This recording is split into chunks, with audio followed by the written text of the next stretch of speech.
Bonjour à tous, je suis Mathieu Cortési du blog pmeweb.com que j'ai créé en 2012, donc bientôt 6 ans maintenant, et je m'intéresse aux outils du marketing digital et plus précisément ceux en lien avec l'emailing depuis toutes ces années.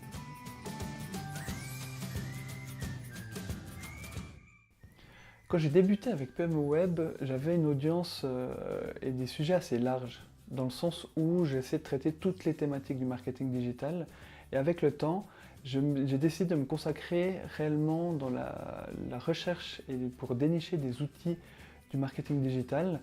Et c'est ça qui m'a permis aujourd'hui de me démarquer et surtout de préciser ma ligne éditoriale qui est vraiment l'emailing et la recherche d'outils du marketing digital.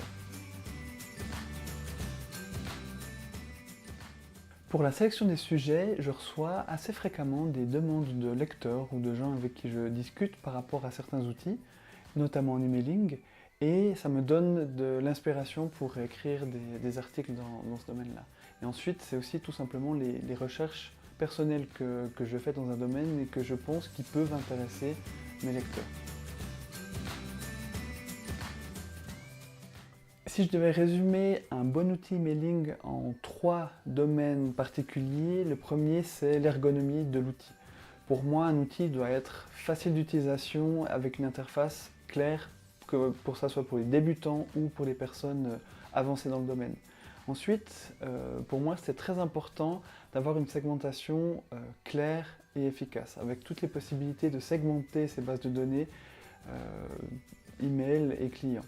Et enfin, d'avoir une série de templates et de modèles à disposition, peu importe les domaines et peu importe les besoins en emailing, donc que ce soit d'un point de vue newsletter, emailing transactionnel ou marketing automation, d'avoir à disposition une bibliothèque assez large est pour moi très important.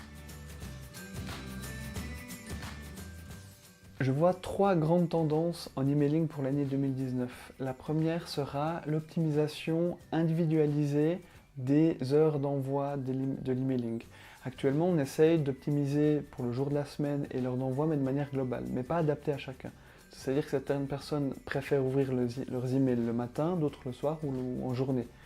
Avec les possibilités offertes par une segmentation fine et de l'intelligence artificielle, on pourra envoyer l'emailing au meilleur moment pour chacun en analysant les habitudes personnalisées de chacun, chose qui prendrait beaucoup trop de temps si on devait le faire individuellement et manuellement. La deuxième tendance que je vois en emailing est aussi, pour aller encore plus loin, c'est cette notion d'intelligence artificielle.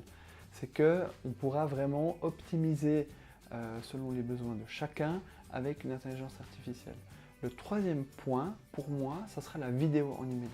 Donc c'est pas une tendance qui est totalement nouvelle non plus, mais on voit maintenant que les vidéos, on peut mettre de plus en plus de vidéos dans des emailing et on peut, grâce aux outils qui sont de plus en plus accessibles, avoir des vidéos de bonne qualité dans des emailing et qui peuvent être lues partout. Donc je pense que ça sera vraiment une tendance lourde en 2019.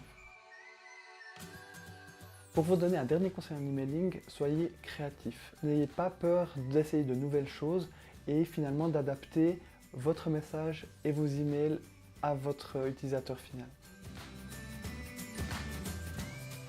Si vous voulez me retrouver, donc vous pouvez soit aller directement sur mon blog pmeweb.com ou lemondedemail.com, ou vous pouvez me retrouver sur les réseaux sociaux. Je suis assez actif sur Twitter et LinkedIn avec mon pseudo qui est CHMATCO, donc Schmatko. Ça veut dire CH pour Confédération Helvétique parce que je viens de Suisse, Mat pour Mathieu et Co pour Cortési, donc CHMATCO.